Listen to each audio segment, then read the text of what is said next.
एई कहानीटी हेउछि चालाक घरमणी।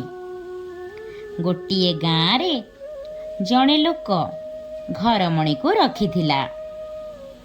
घरमणी से लोकटीर बहुत प्रिय छेली थिला। घरमणी सबुदिन जंगल को जाए चरिबा पई। थरे कौन हेइछि ना, जंगल रे चरु चरु घरमणी बाट बणा होइगला। हठात ता सामनारे महाबल बाघ को देखिला।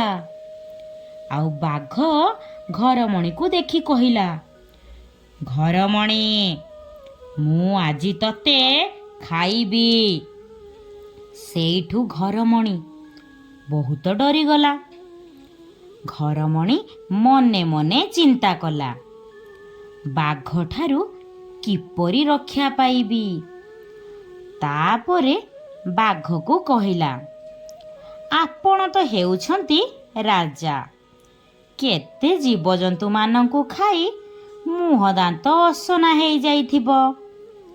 आपण प्रथमे भल पानी रे मुह धोई दांत को सफा करी आसंतु, तापरे मते खाइबे। सेठू बाघ कहिला, ठीक अछि, मु जाउछि, मुह धोई आसिले तते खाइबी। जेमिति बाघ मुह धोइबा पाई जाइछि, सेठू घरमणी कौन कला ना सेठारू चलीगला।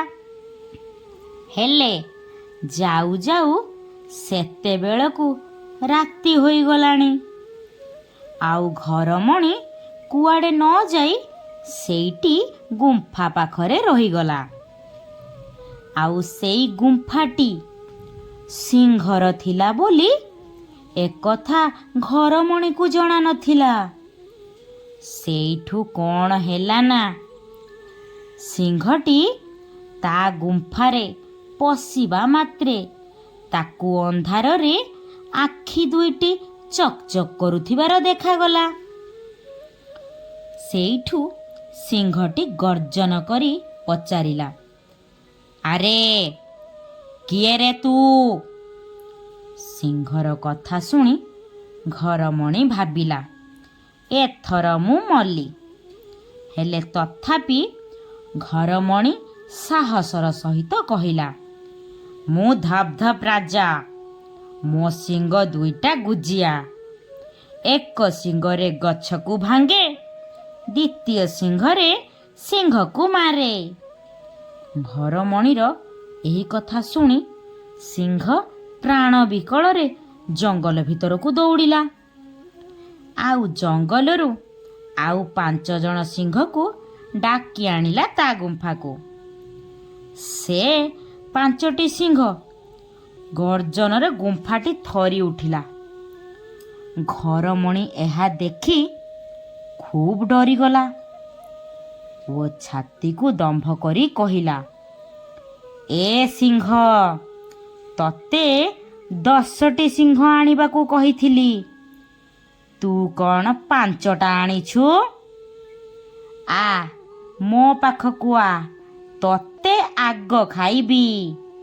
एई कथा शुणी सिंह माने भाबिले, ए सिंहटी आमको आनिछि एठी मारिबा पाई। एई कथा जानिबा परे सिंह माने जिए जुआड़े पारिले जीवन विकଳରେ दौड़िले। ता पर दिन सकाळू घरमणी ता घर को फेरिला।